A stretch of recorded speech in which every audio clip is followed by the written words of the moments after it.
ایک روایت میں آتا ہے جب سحری کا وقت ہوتا ہے شوہر اٹھتا ہے اور اپنی بیوی کو بھی بیدار کرنے کی کوشش کرتا ہے، اللہ کی بندی اٹھ اور اللہ کے حضور سجدہ ریزی کر لیں۔ وہ رحمتوں کے بٹنے کے لمحے ہیں، دعاؤں کی قبولیت کی گھڑیاں ہیں، انوار اترتے ہیں ان لمحوں میں، رزق بٹتا ہے ان لمحوں میں۔ تو وہ اٹھتا ہے اور اپنی بیوی کو بھی بیدار کرنے کی کوشش کرتا ہے۔ سارے دن کی تھکی ہوئی خاتون اٹھ نہیں پاتی تو خیر وہ خود وضو کرنے چلا جاتا ہے، لیکن اس کے دل میں بے چینی ہوتی ہے کہ یہ بھی کبھی اٹھ کے اللہ کے حضور سجدہ ریز ہو جائے تو کیسا اچھا لگے۔ یہ سچی محبت کی علامت ہے۔ خیر اسے خیال آتا ہے اور وہ پانی کا چلو ساتھ لیے آتا ہے اور اپنی بیوی کے چہرے پہ چھڑک دیتا ہے اور خود مصلی بچھا کے نماز پڑھنے لگ جاتا ہے۔ بیوی اٹھتی ہے، دیکھتی ہے میرا شوہر نماز میں ہے، اسے بھی خیال آتا ہے، اٹھتی ہے جلدی سے، وضو کرتی ہے، مصلی بچھا کے شوہر کے قریب نماز پڑھنے لگ جاتی ہے۔ ایک طرف شوہر نماز پڑھ رہا ہے، ایک طرف بیوی نماز پڑھ رہی ہے۔ سحری کے لمحے ہیں، ٹھنڈی ٹھنڈی ہوائیں چل رہی ہیں، انوار اور رحمتوں کی برکھا برس رہی ہے، کوئی دیکھ نہیں رہا، ریا کا شائبہ ہی نہیں، دروازے مقفل ہیں، اور کبھی سجدے میں بیوی ہے، کبھی سجدے میں شوہر ہے، کبھی وہ قیام میں ہے اور یہ رکوع میں ہے، کبھی یہ رکوع میں ہے وہ قعدے میں ہے۔ دونوں سحری کے وقت اللہ کے حضور سجدہ ریز ہے، میاں بیوی۔ حدیث پاک میں آتا ہے دونوں کو دیکھ کے رب مسکرا رہا ہوتا ہے، اپنی شان کے مطابق اللہ خوش ہو رہا ہوتا ہے کہ میرا بندہ اور میری دہلیز کی باندی کس طرح میرے حضور سجدہ ریز ہیں۔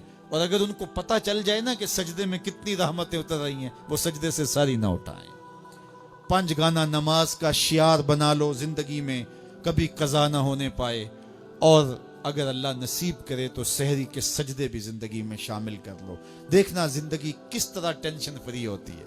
آج ہر بندہ کہتا ہے مشکلیں، اور میاں جس وقت مشکلیں ٹلتی ہیں، جس وقت مصیبتیں زائل ہوتی ہیں، وہ لمحے تو سو کے گزار رہا ہوتا ہے۔ صبح اٹھ کے نمازی بھی ٹکریں مار کے جلدی جلدی صبح کا وقت گزارنے کی کوشش کرتے ہیں، میرے جیسے نکمے لوگ، لیکن صاحب نہیں، وہ وقت تھوڑا سا دیجئے، اس وقت میں بیٹھیے اور اللہ کے حضور سجدہ ریزیوں کا مزاج بنائیے۔ معراج النبی کا جو خاص تحفہ ہے وہ نماز ہے جو حضور لے کر آئے، اور پھر بارگاہ قدس میں جب حضور حاضر ہوئے، اللہ نے اپنے محبوب کو بہت کچھ دیا تھا، 70,000 اسرار تھے، 70,000 رموز، 70,000 حکایات، اور بہت کچھ دیا۔ سب کچھ دینے کے بعد کہا محبوب یہ تو میں نے خود دیا، اب تو بتا میں تجھے کس چیز سے نوازوں، تیری اپنی بھی کوئی چاہت ہو۔ تو محبوب نے جو جواب دیا وہ سنیے۔ ہم ہوتے نہ جانے ہمیں کوئی اختیار دیا جائے تو کیا مانگ لے، کوئی دولت مانگے، کوئی ثروت مانگے، کوئی شہرت مانگے، لیکن ذرا دیکھیے انتخاب دیکھیے حضور کا، اور پھر اشش کیجیے حضور کے انتخاب پہ۔ کہا کہ محبوب آپ کی جھولی میں کیا ڈالا جائے، کیا دیا جائے؟ تو محبوب نے کیا کہا؟ بنسبتی الیک بالعبودیہ، اے اللہ ساری زندگی میں یہ کہتا رہا کہ تو میرا رب ہے، آج تو بھی تو کہہ دے کہ تو میرا بندہ ہے، مجھے عبد کہہ کے پکار دے۔ میں نے سجدوں میں کہا تو میرا رب ہے، میں نے قیام میں کہا تو میرا رب ہے، میں نے طائف کے بازاروں میں، مکے کی گلیوں میں کہا تو میرا رب ہے، میں سینے حرم میں کہا تو میرا رب ہے، میرے بدن پہ اوجریاں ڈالی جاتی رہیں، میں نے کہا سبحان ربی الاعلی، میں نے تجھے پکارا اور پتھر برس رہے تھے، میں نے کہا تو میرا رب ہے، میں نے تجھے ہر موقع پہ اپنا رب کہہ کے پکارا، آج تو بھی تو کہہ دے کہ تو میرا بندہ ہے۔ تو اللہ نے کہا سبحان الذی اسری بعبدہ، تو عبد کہہ کے پکارا، اور عبدیت کا عملی اظہار نماز سے ہوتا ہے۔ نماز میں جو سرور ہے، نماز میں جو لطف ہے، اور بندگی کا جو مزہ ہے وہ کہیں اور نہیں ہے۔